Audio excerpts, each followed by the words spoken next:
An entire city once disappeared beneath the ground to save its people. This is the hidden world of Derinkuyu, a massive underground sanctuary in Turkey, engineered to conceal 20,000 individuals. Carved from soft volcanic stone, this multi-level labyrinth contained not just rooms, but entire stables, churches, and ingenious ventilation shafts. A fully functioning refuge designed for long-term survival. By the end of this exploration, you will understand the incredible architectural genius and desperate circumstances that led to its creation. What kind of threat could force a community to vanish into the earth, and how did they manage to live there, hidden for so long? What does their story of resilience tell us about our own search for security today? The ground here holds a secret, a softness that made the impossible possible. Cappadocia is a land sculpted by fire and time, where ancient volcanoes left behind a unique gift, a layer of compressed ash known as tuff. This is not ordinary stone, it is more like a dense, hardened clay, firm enough to stand for millennia but soft enough to be shaped with simple hand tools. This geological canvas was the first and most important ingredient for Derinkuyu. Without this specific type of rock, the entire underground city could never have been conceived. The builders understood their material intimately. They did not see a mountain to conquer, but a shelter to reveal. They worked with the stone's natural weaknesses and strengths, following seams and hollows, turning the landscape's own form into the blueprint for their hidden world. The tuff provided more than just a workable medium. It offered natural insulation.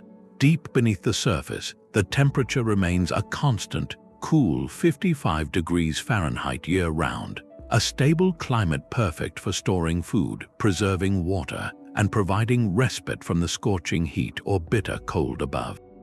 This stability meant survival. The very composition of the rock dictated the city's anatomy. Corridors were carved just wide enough for single-file movement, a defensive choice as much as a practical one, while ceilings were left thick and strong to support the incredible weight of the world above. Every decision, from the slope of a passageway to the placement of an air shaft, was a conversation between human ingenuity and the ancient, whispering stone. This was not construction in the way we think of it today. It was a careful, deliberate act of uncovering a sanctuary that the earth itself had made ready.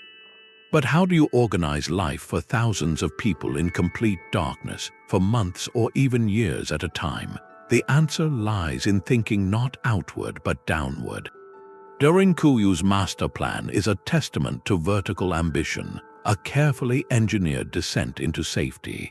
This was not a haphazard collection of tunnels. It was a planned, multi-story metropolis that plunged over 200 feet into the earth. Each level served a distinct and vital purpose, creating a functional hierarchy within the rock. The upper floors, closest to the hidden surface entrances, were the city's bustling logistical heart. Here you would find the stables where livestock were kept secure, and their body heat helped warm the surrounding chambers. Vast storage rooms held grains, dried meats, and olives, while communal kitchens with grinding stones and clay ovens prepared food for the many families below. Placing these noisy, active spaces near the top was a stroke of practical genius. It kept the smells and sounds from permeating the deeper living quarters and made transporting supplies far easier. As you descend the narrow staircases, the atmosphere shifts. The middle levels transform into the residential and social core of the hidden community. Row upon row of small, simple living quarters carved into the walls provided private family spaces. Further down, a surprise awaits, a fully carved church with a vaulted ceiling and stone altars, a place for spiritual solace during long confinement. Nearby, wine presses and fermentation tanks speak to a community that planned not just for survival, but for a semblance of normalcy. There is even evidence of a missionary school, a quiet room where knowledge could be passed to the next generation, even in hiding. This deliberate zoning reveals a sophisticated understanding of security and social structure. The design created a natural flow, allowing daily life to continue while maintaining strict defensibility. If an enemy ever breached the upper gates, the community could retreat deeper, sealing massive stone doors behind them, with the lowest levels acting as a final, impregnable sanctuary. This intricate vertical planning is a stunning example of pre-industrial urban engineering, a hidden city that challenges everything we assume about the capabilities of the ancient world. Yet a city of stone and shadow needs one thing above all else to breathe. 20,000 people living in a sealed underground world would consume the air in mere hours without a constant, invisible renewal. The true genius of Derinkuyu is not just in the spaces it carved out, but in the vital systems it carved in, a network of veins and arteries that kept the entire subterranean body alive. Over 50 ventilation shafts, some plunging an astonishing 180 feet from the surface down to the deepest chambers, served as the city's hidden lungs. These were not random holes, they were meticulously engineered, their placement calculated to create a natural convection current. Cooler, denser air from the lower levels would sink, while warmer air from the inhabited spaces and livestock would rise, creating a gentle but constant draft that pulled fresh air down and expelled stale air up and out. Each shaft was a masterpiece of secrecy, its surface opening expertly camouflaged within dry wellheads, natural fissures in the rock, or even disguised as part of a surface dwelling's foundation. From above, they were invisible. From below, they were the difference between life and a silent, airless end. This same principle of invisible engineering applied to an even more precious resource, water. A siege lasting months is impossible without a secure and substantial supply. Derinkuyu builders solved this by integrating an extensive hydraulic network directly into the bedrock. They carved narrow channels along the walls of deeper corridors to collect and guide the area's natural groundwater seepage, a slow but reliable trickle from the porous tuff itself. These channels fed into massive, bell-shaped cisterns, each one sealed with a waterproof clay mortar to prevent loss. These reservoirs were strategically placed on various levels, ensuring that no single area was cut off from this vital sustenance. The system was elegantly passive, requiring no pumps or moving parts, just a profound understanding of gravity and geology. Together, the air shafts and water channels formed a self-regulating life support system of stunning sophistication. They represent a form of ancient sustainability, a blueprint for survival that managed two fundamental elements without any external input. It is a lesson in looking at constraints not as limits, but as design parameters. The people of Derinkuyu did not just hide from the world, they recreated its essential functions deep within the earth, building a sanctuary that could sustain its own heartbeat for generations. But a sanctuary is only as strong as its ability to seal itself shut.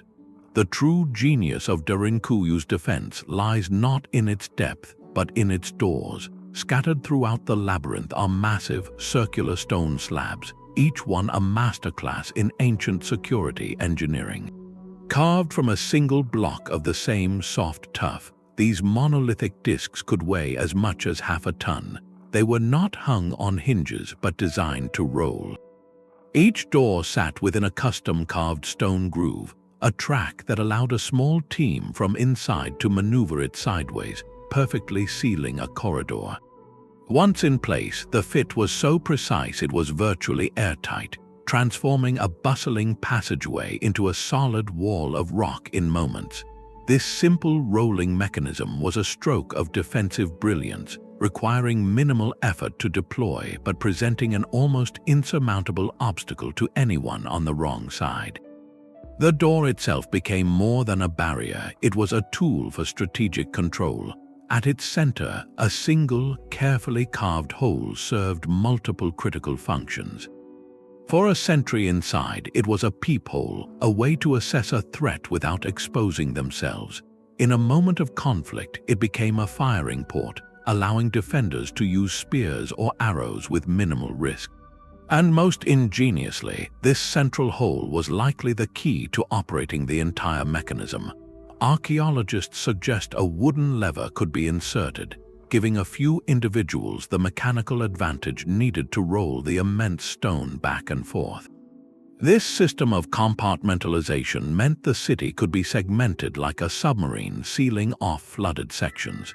If invaders ever breached the upper levels, residents could retreat deeper, rolling these great doors closed behind them, sacrificing one section to save the whole. Each silent, circular stone is a testament to a community that planned for the worst while hoping for peace. They understood that true security is not just about hiding, but about controlling the narrative of a threat, slowing it down, channeling it, and ultimately stopping it cold in a dark, chosen corridor. Yet behind every rolling stone door was a world of quiet routine. For the families who called this place home, Derinkuyu was not a tomb but a sanctuary, a place where daily life stubbornly persisted in the soft glow of oil lamps. Carved niches in the walls held these small clay lights, their flickering flames casting dancing shadows across rooms where children slept, meals were shared, and stories were whispered.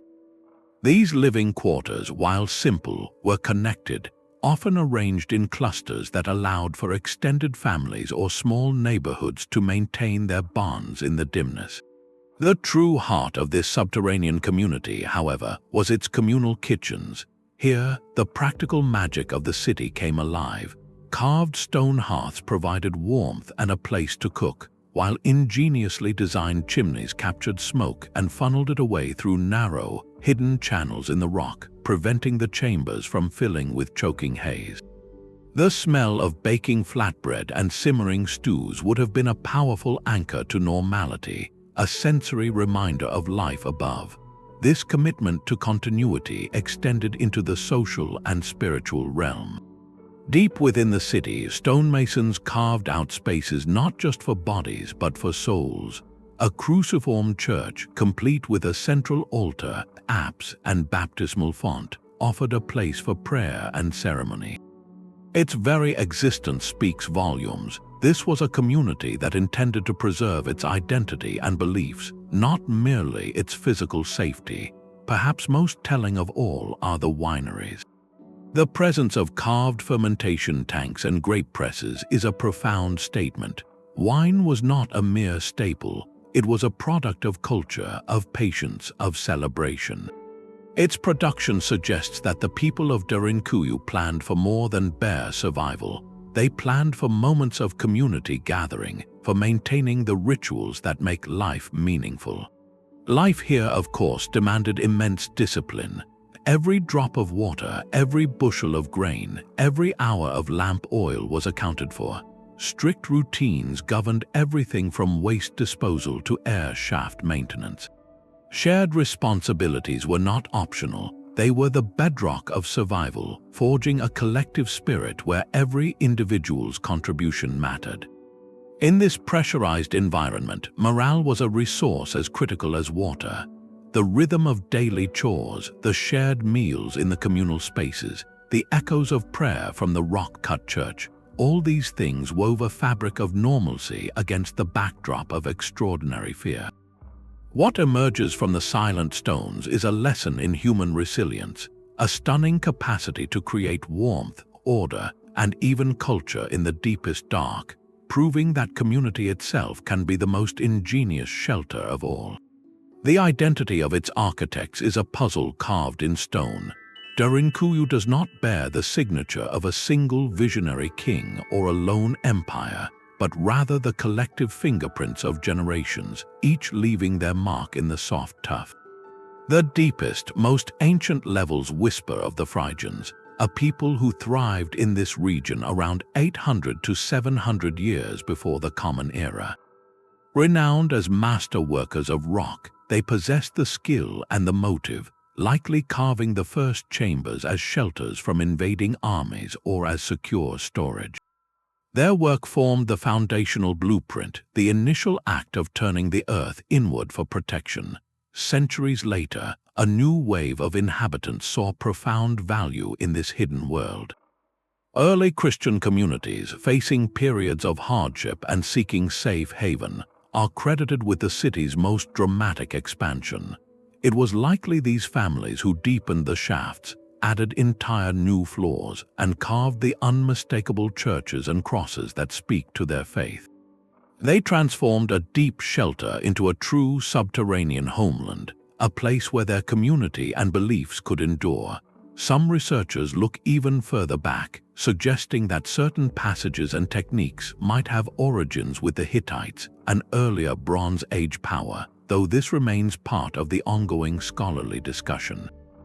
This layered history is the city's true secret. Derinkuyu is not a monument completed at one moment in time. It is a living archive of human resilience. Each rolling stone door, each new level, each carefully carved cross represents a chapter where a different community faced a similar, desperate need for security. They did not start from scratch. They inherited the work of those who came before, understanding the genius already embedded in the rock and expanding upon it for their own time.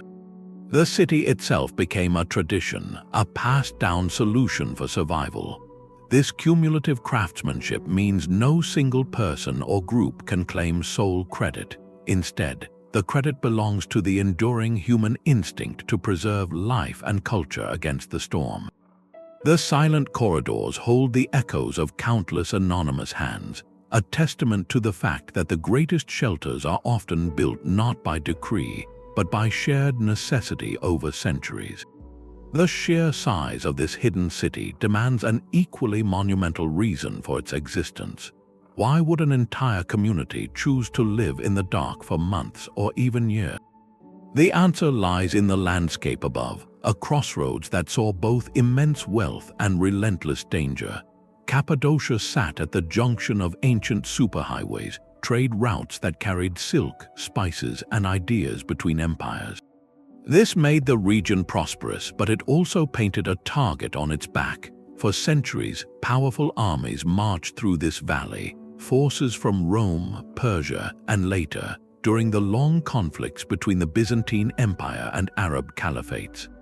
To the farmers and merchants living here, the sight of dust clouds on the horizon did not signal opportunity but catastrophe.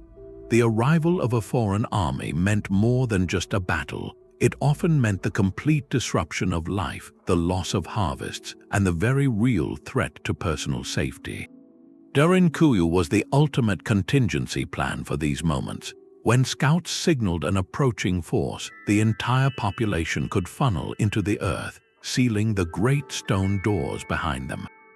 They would wait in their ventilated, well-supplied sanctuary while the storm of conquest passed overhead, a strategy of pure, patient avoidance. For early Christian communities in the region, the threat had another, more intimate dimension. During periods of local tension or official scrutiny, their faith itself could make them targets. The hidden churches and baptismal fonts deep underground were not just for comfort, they were a necessary secret, allowing them to practice their beliefs in safety, far from any watching eyes.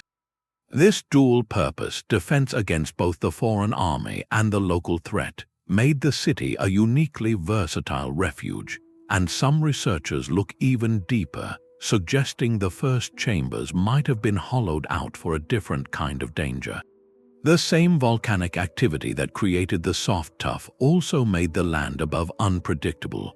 Sheltering from falling ash or unstable ground could have provided the initial inspiration, a prototype for the grander idea that followed.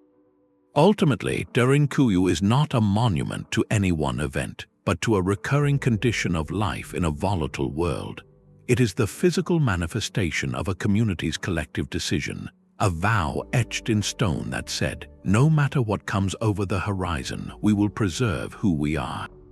The city's true foundation is not rock, but a profound understanding of vulnerability and a breathtaking commitment to outlast it. Derinkuyu's story, however, does not end at its own stone doors. This city was not an isolated fortress, but the crown jewel of a hidden kingdom.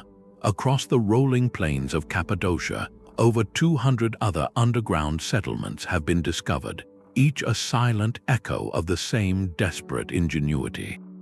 Some, like the nearby city of Cappadocia, are vast complexes in their own right, plunging several levels deep and housing thousands. Others are smaller, perhaps just a cluster of family chambers and a single storage room. But together they form a breathtaking hypothesis, a secret map of safety etched beneath the entire region. For decades, local stories and some tantalizing archaeological clues have suggested that many of these cities were not independent but interconnected. The idea is both logical and astounding: miles of concealed tunnels, some wide enough for 3 people to walk abreast, potentially linking these subterranean strongholds into a single, sprawling network. Imagine a scenario where one refuge was discovered or its air supply compromised. The entire population could gather their essentials, seal their section behind them, and move through the dark to the next safe haven, all without ever seeing the sky. This transforms the concept from a single hiding place into a dynamic, regional defense system. It implies a level of coordination that rewrites our understanding of ancient community planning. Different villages on the surface, each with their own above-ground lives and rivalries, must have shared a profound, unifying secret. They possessed a collective blueprint for survival, a shared knowledge of tunnel routes, door mechanisms, and water sources that transcended surface conflicts. This network suggests a silent pact, an unspoken agreement that when the warning fires were lit on the hills, everyone, regardless of their town of origin, became part of the same hidden nation. It paints a picture of an entire civilization with a dual existence, a vibrant, sunlit world of vineyards and markets, and a shadow counterpart, a prepared and practiced underworld of last resort. The very landscape was engineered for disappearance. This changes Derinkuyu from a magnificent anomaly into part of a grander, more chilling pattern. It reveals a society that did not just build walls but built options, a people for whom the solid earth beneath their feet was not a barrier but a secret highway to tomorrow. For centuries, the great stone doors had not rolled shut against an army, but against memory itself. The vast city of Derinkuyu faded into local legend, its true purpose softened into stories of old storage cellars and forgotten caves beneath the modern town that bore its name. Its entrances were sealed by time, some used for nothing more than cool root storage, their monumental scale completely unknown. Then, in 1963, history decided to knock on a wall. A local resident of the town, renovating his simple home, was working in his basement. Perhaps he was expanding a room or repairing a foundation, a mundane task in a place where the ground was always soft. When he knocked down a wall, instead of finding more earth or a neighboring property, he found empty space, a dark, cool void. Curiosity led him to widen the hole, and he discovered not just a room but the beginning of a passageway carved with clear intention. He alerted his neighbors and soon the local authorities. What began as a home renovation project quickly became one of the most significant archaeological discoveries of the 20th century. As researchers and officials carefully cleared the rubble and dust, they followed that first tunnel. It led to another chamber, then to a narrow staircase descending into darkness, which opened into a vast hall. With each new corridor revealed, the staggering truth came into focus. This was not a small cave complex, it was an engineered metropolis, a lost world lying in silent wait directly beneath the streets and homes of the modern town. The accidental revelation was a powerful reminder that the past is rarely as distant as we think. It can be sleeping behind a basement wall, a secret kept by a few feet of plaster and stone, waiting for a single moment of curiosity to bring it all back into the light. This chance discovery did more than unveil a tourist attraction. It fundamentally rewrote the historical narrative of Cappadocia, forcing scholars to reconsider the sophistication and resilience of ancient societies in the region. It proved that sometimes the most profound truths are not found by looking across vast deserts or digging into remote mountains, but by simply looking deeper into the ground beneath our own feet. Derinkuyu stands alone, but to truly see its silhouette, we must place it beside others who also went underground. Across history and continents, many cultures have carved into the earth, yet their purposes create a revealing contrast. Take the ancient catacombs beneath Rome or Paris. These are profound spaces, intricate networks of tunnels and niches, but they were designed primarily as resting places, as memorials to honor those who had passed.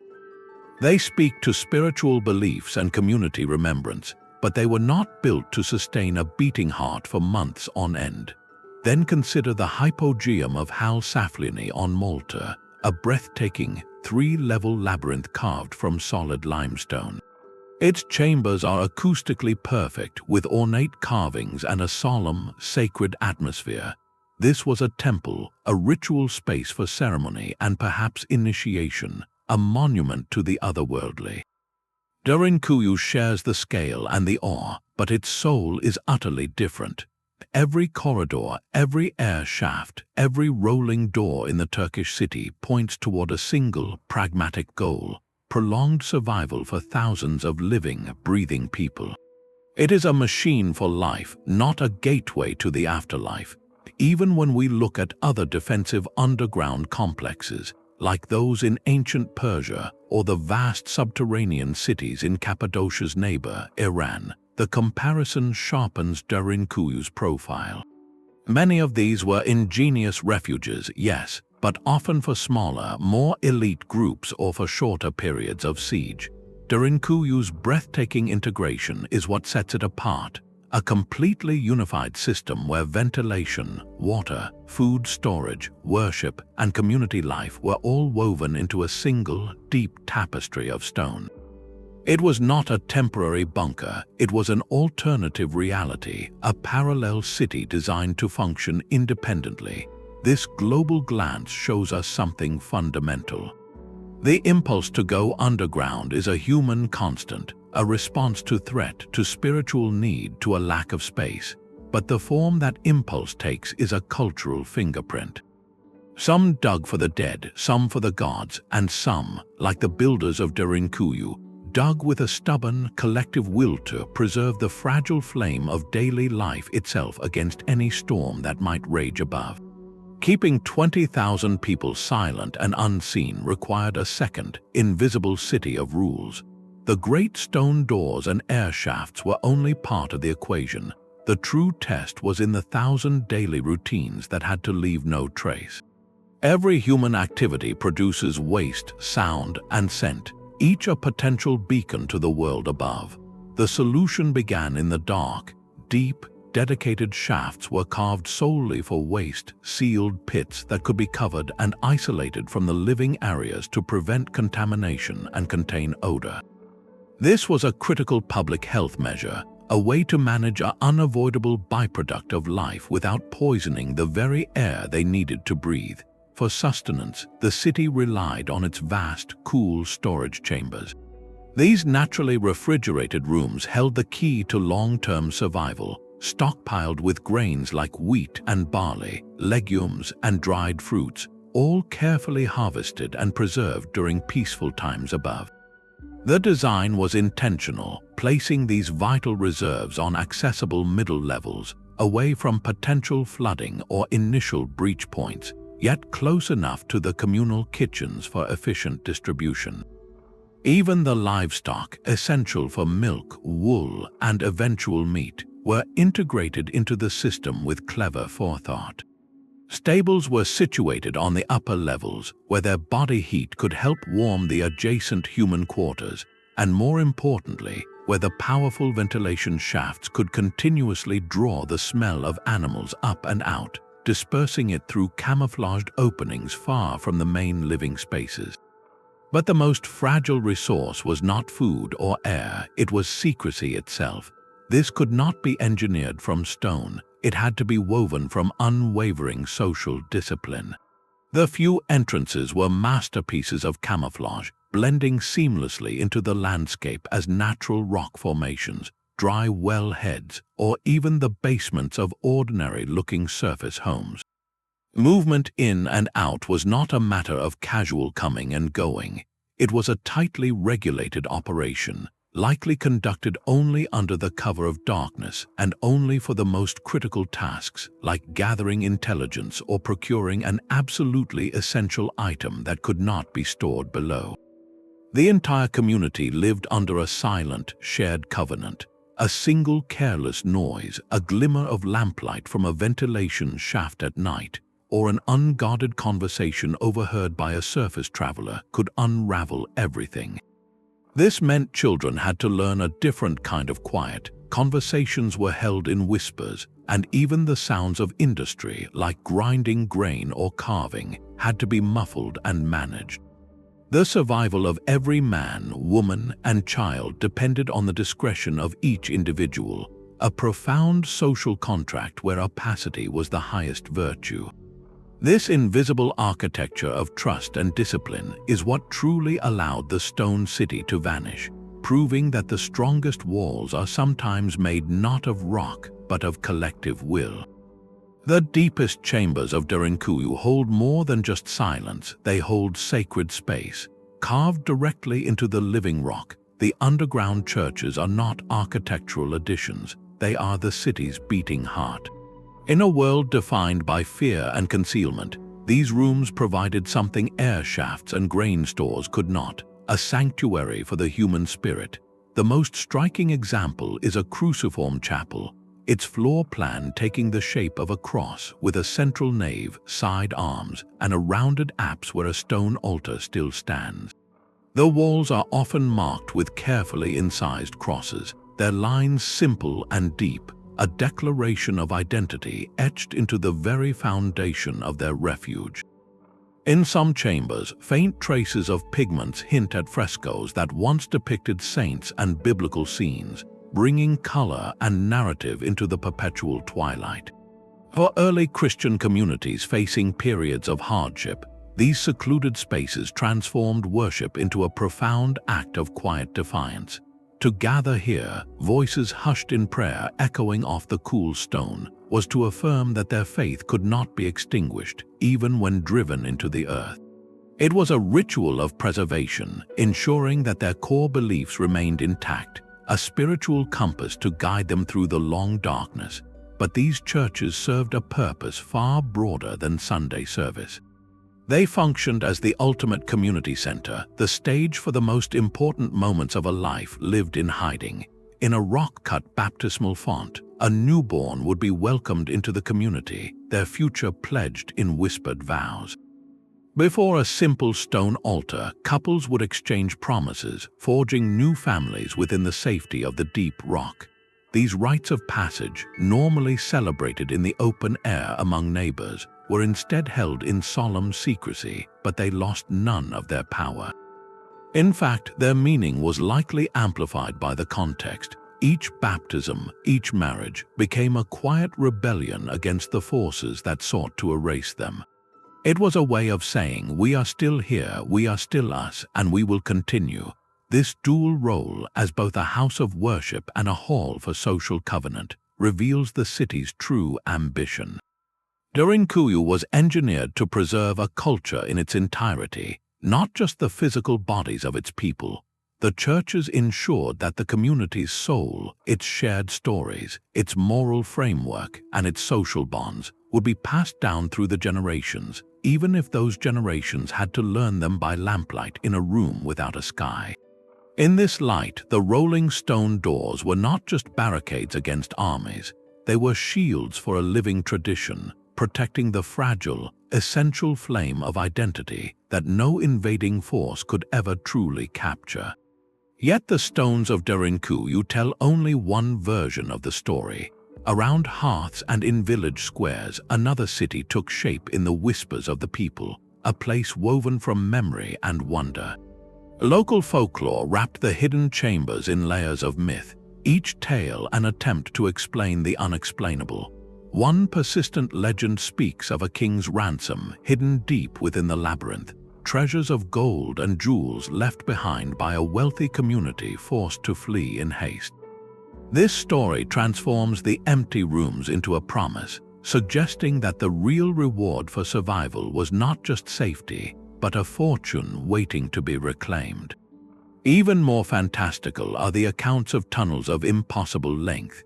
Some swore that secret passages stretched for hundreds of miles, offering an escape route all the way to the sparkling waters of the Mediterranean coast.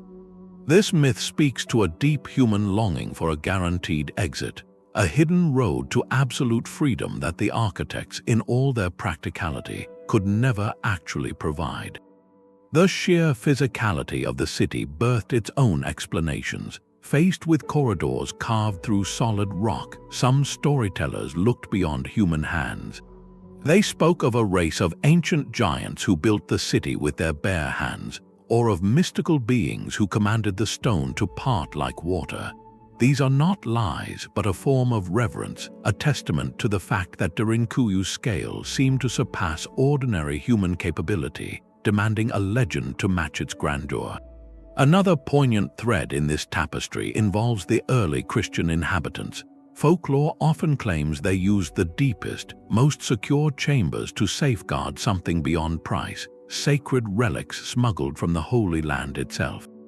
Whether a piece of the true cross or a holy text, the story elevates the city from a refuge of bodies to a protector of faith, a sacred vault for the soul of a belief. While archaeologists have found no evidence of such treasures, the persistence of the tale is profoundly revealing. It shows how a physical space, once its original purpose fades from living memory, becomes a blank slate for our deepest hopes and fears. Derinkuyu, in the folk imagination, stopped being just an engineering marvel. It became a symbol of lost wealth, magical escape, divine favor, and supernatural origin.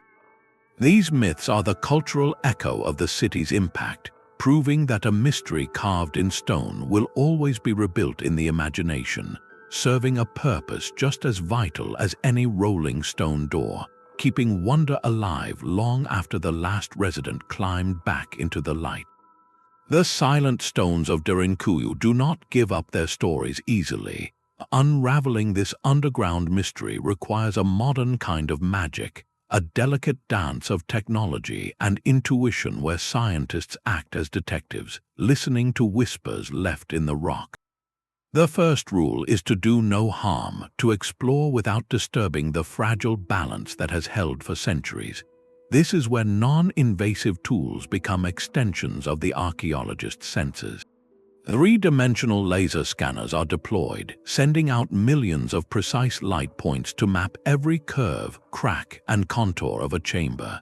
This creates a perfect digital twin, a map so accurate it can reveal subtle slopes in a floor or the exact angle of a carved staircase, details invisible to the naked eye. Meanwhile, ground-penetrating radar sends pulses of energy down from the surface, reading the echoes to sketch a ghostly blueprint of chambers and tunnels still buried and untouched. It is like giving the earth an X-ray, searching for the heartbeat of hidden rooms without ever lifting a shovel. But technology only sets the stage. The true narrative is written in the stone itself, in marks left by the hands that shaped it. Archaeologists lean close to the walls, their lights raking across the surface to illuminate ancient tool marks. The width of a groove, the pattern of a pick, the smoothness of a final polish, each is a signature. By comparing these marks across different levels and chambers, experts can begin to distinguish the work of different eras, identifying which sections were carved in haste and which were finished with care, effectively creating a relative timeline of construction. They become readers of a language written in negative space, understanding the story by studying the scars of its making. The story of daily life is locked in the dust. In the storage rooms and communal kitchens, scientists carefully collect microsamples of soil and residue. These tiny particles are time capsules. Analysis can reveal the faint chemical traces of olive oil, grape seeds, or specific grains, painting a vivid picture of the community's diet and what provisions they deemed essential for the long haul. In the ventilation shafts, a different kind of residue tells its own tale. Layers of soot and mineral deposits on the shaft walls are red like tree rings.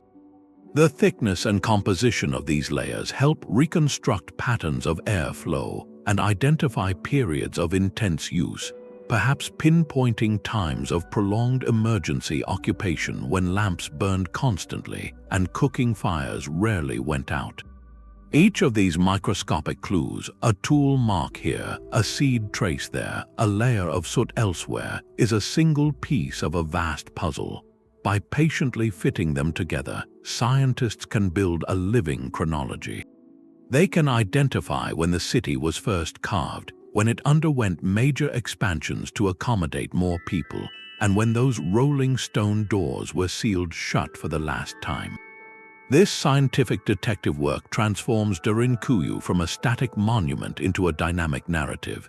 It shows us that every scratch on the wall, every stain on the floor, is a sentence in a long, silent memoir.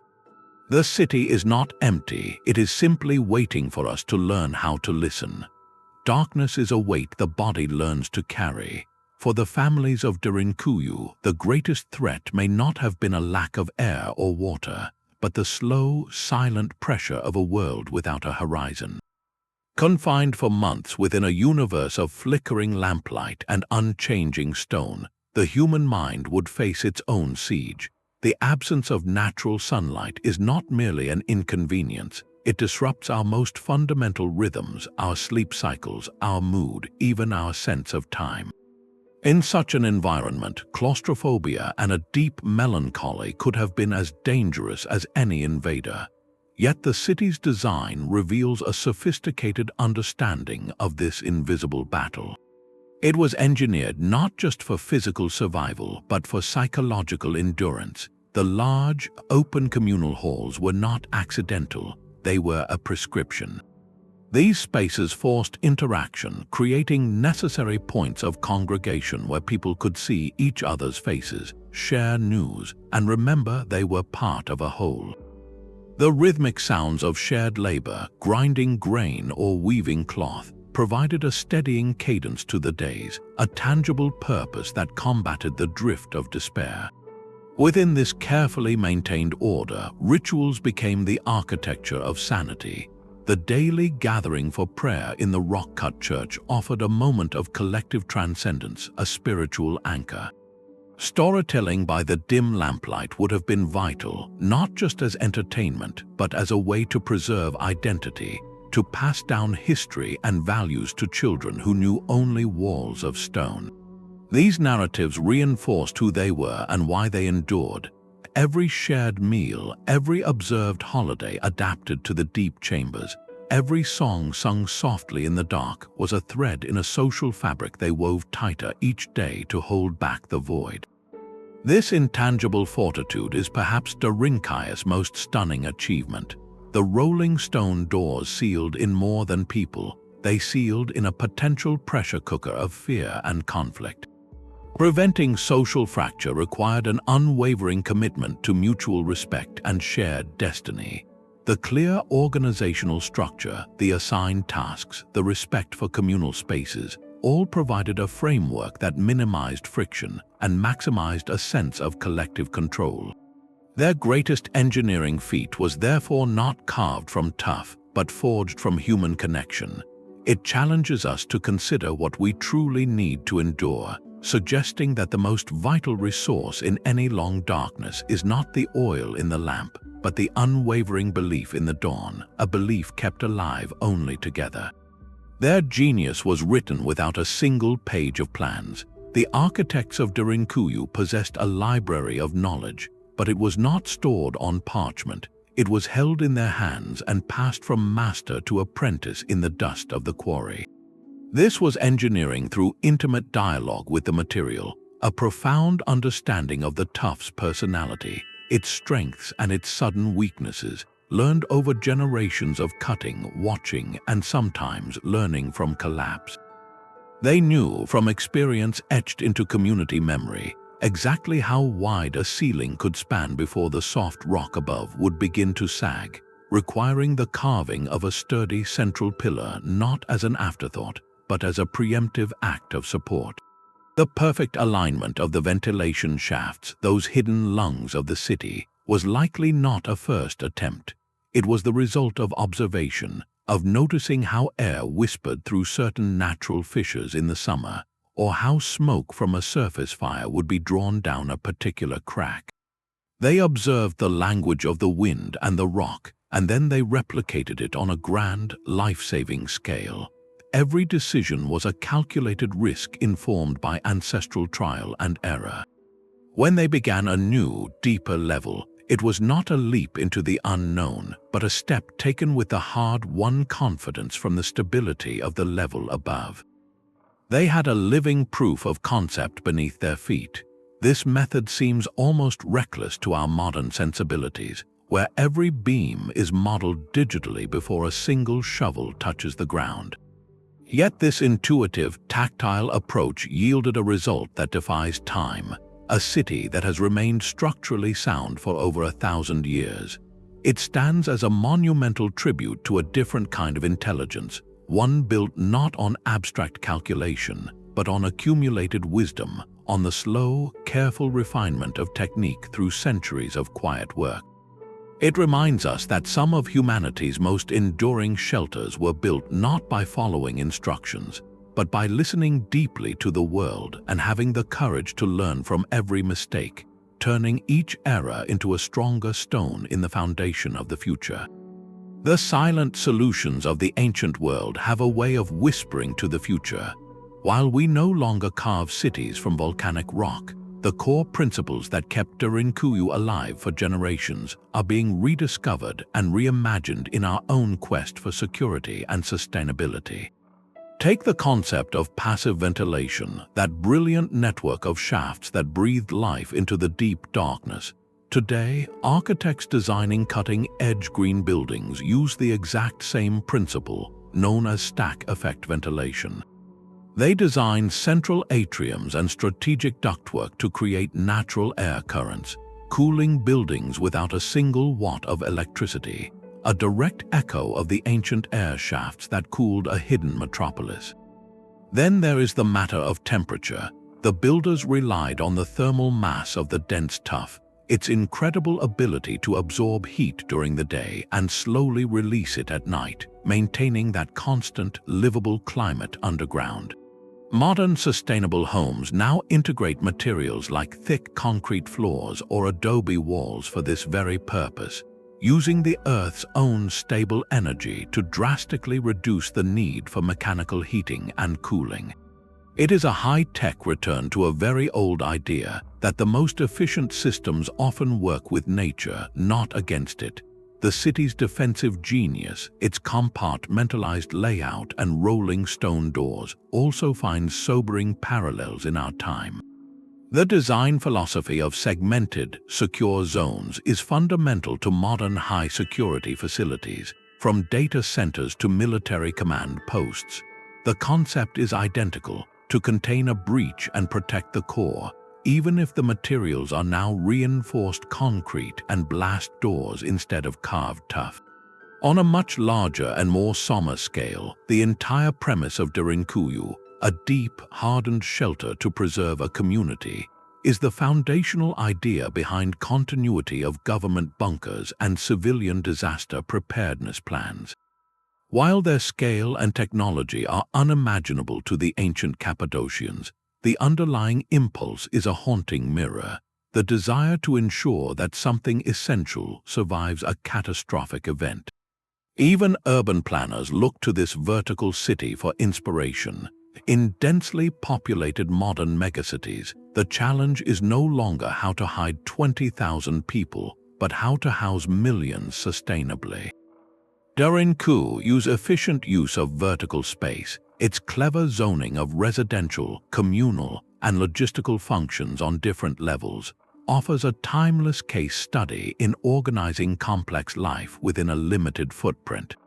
It pushes us to think in 3 dimensions, to see depth as an opportunity rather than an obstacle. This enduring relevance reveals a profound truth about human challenges. Our tools have transformed from stone picks to computer-aided design, but the fundamental puzzles remain strikingly familiar.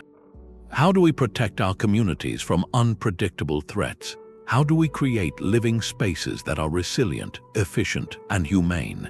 How do we manage vital resources when cut off from the wider world? Derinkuyu stands as an ancient, stone-bound answer to these eternal questions. It moves from being a fascinating archaeological relic to a living textbook. Its corridors are not just empty passages, they are a conversation across centuries, reminding us that innovation is not always about inventing something new, but sometimes about deeply understanding an old solution crafted in a moment of dire need. The city's greatest legacy may be this: it challenges our modern arrogance, suggesting that the blueprints for a more resilient future might already exist, waiting in the quiet dark, if we are only willing to listen. Even with our advanced tools, we have likely only mapped the skeleton of this hidden world. The full extent of the network beneath Cappadocia remains one of its most compelling modern mysteries. Ground-penetrating radar and other scanning technologies have repeatedly sent back ghostly, incomplete blueprints, revealing tantalizing voids and linear shadows that suggest corridors leading away from known chambers, or entire rooms still packed solid with ancient debris. Some of these phantom passages appear to point toward other known underground cities, like Cappadocia, several miles away, hinting at the legendary connections of local folklore. Yet for every answer, a new question is sealed behind a wall of collapsed rock, or one of those massive, deliberately rolled stone doors that has not been moved in over 1,000 years. These blockages are not merely obstacles, they are historical decisions frozen in time. Did a community seal a passage during their final retreat, protecting something within, or simply ensuring a pursuing force could not follow? The silence behind these seals is absolute and provocative. This ongoing uncertainty fuels a quiet revolution in archaeological exploration. Each new season brings more sensitive equipment, teams patiently scanning from the surface, hoping the next set of readings will reveal the outline of a grand hall, a new level of residential quarters, or the definitive curve of a tunnel heading into the deep dark. The possibility is staggering that what we celebrate as the immense city of Derinkuyu might only be the most accessible district of a much vaster, interconnected subterranean nation. It suggests a scale of planning and communal effort that continues to defy our imagination. Every uncharted shadow on a radar screen holds a potential story, a room where a family waited, a storage chamber with provisions still in place, or a workshop where tools were last set down. This means the narrative of this underground civilization is not a closed book, but a manuscript with missing chapters, waiting for technology and patience to turn the next stone page. The map of this ancient refuge is still being drawn, and each new line may force us to reconsider just how deep and how connected a community's will to survive can truly be. Some of these deep passages defy easy explanation. Scattered throughout the labyrinth are a handful of vertical shafts that do not fit the pattern of the city's elegant life support system.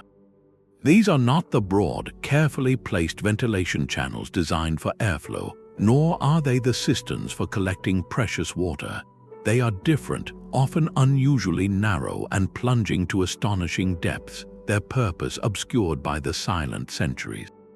Their very existence poses a quiet, stubborn question to modern researchers. One compelling theory suggests they were not for air or liquid, but for information. Imagine a simple rope and pulley system running through such a shaft, a direct conduit between a crowded communal level and a lonely sentry posted near the surface. Food, tools, or even written messages could be sent up and down without anyone needing to navigate the treacherous staircases, maintaining contact while minimizing movement and risk. Another idea casts these shafts in a more dramatic light as potential emergency escape routes. While far too narrow for most adults, they might have served as a last resort for a child or a slender individual to squeeze through, perhaps to reach a hidden exit or to scout the surface after a long period of confinement. But perhaps the most intriguing possibility is that these were listening posts. A guard stationed at the very bottom of such a deep stone tube would be sitting in a natural amplifier. The shaft would act like a giant ear trumpet, channeling and magnifying the faintest vibrations from above. The scrape of a shovel, the murmur of unfamiliar voices, even the distant rumble of approaching horses could be detected long before any threat reached the hidden doors. This would transform the shaft from a simple hole into an early warning system, giving the community below precious extra hours to prepare, to seal passages, and to fall into an even deeper silence. Without a clear artifact like a pulley fragment or a worn rope groove at the shaft's edge, these theories remain in the realm of thoughtful speculation. Yet that is their power. These enigmatic vertical lines cut into the rock remind us that our understanding of Derinkuyu is still wonderfully incomplete. For every system we can confidently explain, there remains a feature that whispers of a cleverness we have not yet fully deciphered. The ancient builders were solving problems we can only begin to guess at, and they left some of their most ingenious solutions without a manual, trusting the stone itself to keep their secrets. The stones hold another secret, one about time itself. We know Derinkuyu was used, but for how long at a stretch? The tantalizing mystery is whether any community ever truly made this underground world a permanent home, raising children and grandchildren entirely within its lamplit halls. The archaeological evidence presents a puzzle of intermittent occupation, layers of ash from cooking fires, fragments of pottery, and the wear on certain staircases point to periods of intense, bustling activity. Yet these layers are often separated by thick bands of sterile dust, silent centuries where the only visitors were dripping water and settling stone. This pattern suggests the city served as a superb emergency shelter, a place to vanish into during a crisis and emerge from when the danger passed, but proving a continuous, unbroken thread of life across multiple human generations is a far greater challenge. To solve this, archaeologists search for subtle clues that whisper of a rooted, evolving domesticity. They look for stratified middens, the ancient equivalent of household trash heaps, built up in the same corner over decades. They examine living quarters for signs of remodeling, a wall knocked through to expand a room for a growing family, or a storage niche carved out years after the chamber was first finished. Most telling would be the discovery of a dedicated resting place within the city itself. A memorial site would be the ultimate declaration that this was not a temporary camp, but a true homeland where the community honored its ancestors without returning them to the surface world. Each of these clues would paint a different picture of the city's soul. Was it a hidden homeland, a parallel society living in permanent self-imposed exile, preserving a way of life they could not practice under the sun?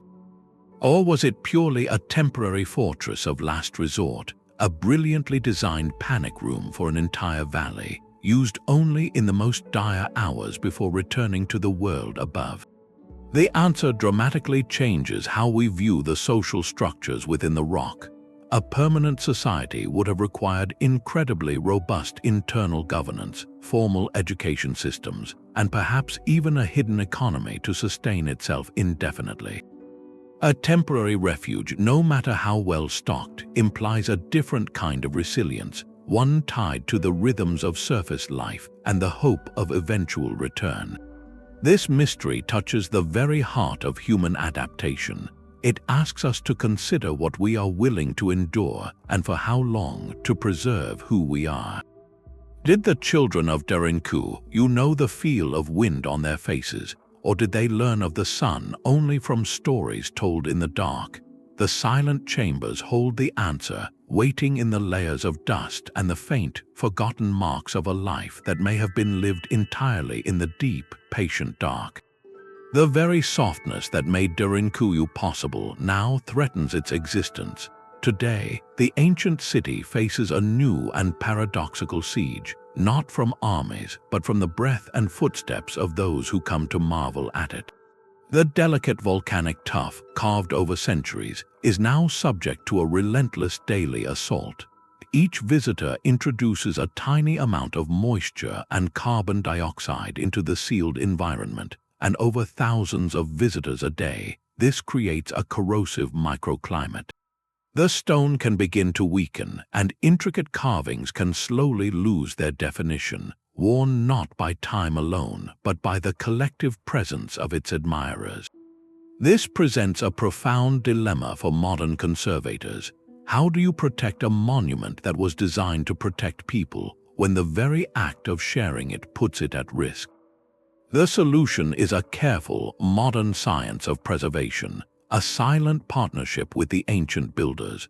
To combat the humidity, sophisticated climate control systems now monitor the air, carefully balancing temperature and moisture levels to mimic the stable conditions that preserved the city for a millennium. Visitor flow is meticulously managed, limiting numbers in the most sensitive chambers and creating designated pathways to prevent undue wear on specific floors and staircases. In a region prone to seismic activity, engineers have installed discrete structural reinforcements, stabilizing key arches and ceilings against the tremors that are an inevitable part of life in this land. This is a quiet, ongoing battle fought with sensors, dehumidifiers, and gentle barriers. The goal is not to seal Derinkuyu away again, but to create a sustainable rhythm of access. It is an act of profound respect, ensuring that the wonder felt by a visitor today can be felt by a child 100 years from now. This modern preservation effort is, in its own way, a continuation of the city's original purpose. Just as the ancient community worked to preserve their culture and lives within the rock, today's guardians work to preserve the story itself. They are fighting a slow decay, ensuring that this sanctuary does not fade back into obscurity, not by choice this time, but by the gentle, relentless pressure of love and curiosity. The challenge is a universal one, balancing our desire to touch the past with our duty to pass it on intact to the future.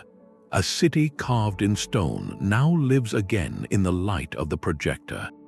The sheer, breathtaking reality of Derinkuyu has proven to be a wellspring of inspiration, its shadowy corridors and colossal scale echoing far beyond the archaeology journals and into the heart of our shared imagination. Filmmakers, drawn to its visual and narrative power, have used its essence as a blueprint for fictional sanctuaries. You can feel its influence in the underground labyrinths of historical epics, where entire populations seek refuge from cataclysm, or in the sprawling, hidden layers of fantastical cities in major video game franchises. Here, players don't just learn about history, they physically navigate it, climbing through air shafts and discovering secret chambers, absorbing the atmosphere of a subterranean world through direct, interactive experience. This translation from real-world ruin to digital playground is a profound form of storytelling, introducing the core concept of an ancient underground refuge to millions who might never pick up a history book. Documentaries have played a more direct yet equally vital role in this cultural journey. With careful cinematography, they guide global audiences through those narrow passages, their camera lights sweeping across the rolling stone doors and vast storage halls. They give scale to the emptiness, allowing us to mentally populate the silence with the whispers of the past. This popular reach is a double-edged sword. On one hand, it amplifies the wonder, ensuring that a marvel of human resilience does not fade back into obscurity. It sparks curiosity, leading viewers from a fictional depiction to search for the factual origins, creating a gateway to genuine historical discovery. Yet this creative embrace inevitably blends fact with fiction. The need for dramatic narrative can sometimes simplify the complex, patient archaeology, or embellish the known facts with speculative tales of treasure or supernatural origin. The disciplined, communal reality of survival can be overshadowed by more cinematic notions of adventure or hidden conspiracy. This cultural metamorphosis from a functional refuge to a global icon reveals something beautiful about our relationship with the past. Ancient mysteries like Derinkuyu are not dead artifacts, they are living seeds. They land in the fertile soil of our modern creativity and grow into new forms of art, entertainment, and wonder. They show that the human drive to build, to hide, and to endure is a story we feel compelled to retell, to reimagine, and to explore from every angle. The stones of Cappadocia gave birth to a sanctuary for bodies, but its legacy has become a sanctuary for our collective imagination, proving that a great story, once unearthed, can never truly be buried again. The glow of lamplight has been replaced by the flash of cameras. As thousands of visitors now walk the ancient corridors each year, a new, quiet conversation emerges, one about the ethics of our curiosity. This is no longer a secret refuge but a World Heritage Site, and with that recognition comes a profound responsibility.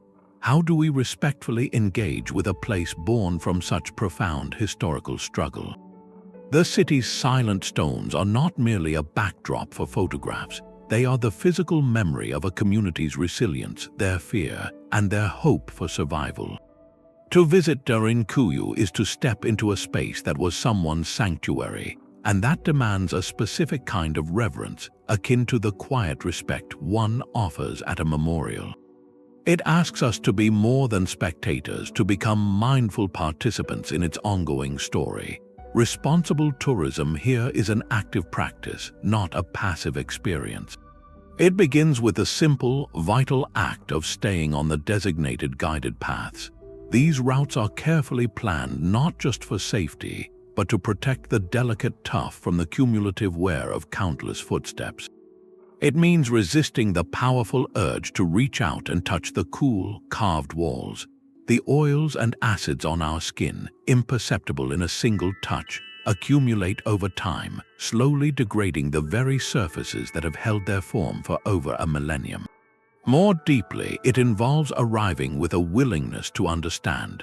Before descending the staircase, taking a moment to comprehend the gravity of this place transforms the visit. This was not built for grandeur, but for necessity. Acknowledging that context changes everything, turning a curious gaze into one of thoughtful reflection. The financial support from visitors is undeniably crucial.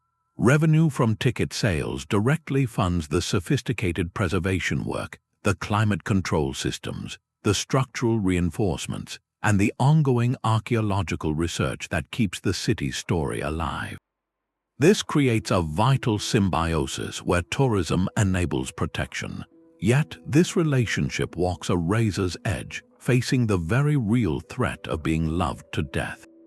Unmanaged crowds, even with the best intentions, accelerate wear. The moisture from our breath, the heat from our bodies, and the constant micro-vibrations of movement create a corrosive environment inside the sealed chambers.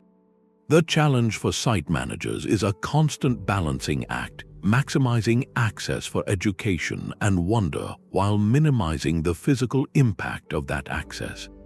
It is a modern equation the ancient builders never had to solve, but one that will determine if their sanctuary endures for future generations.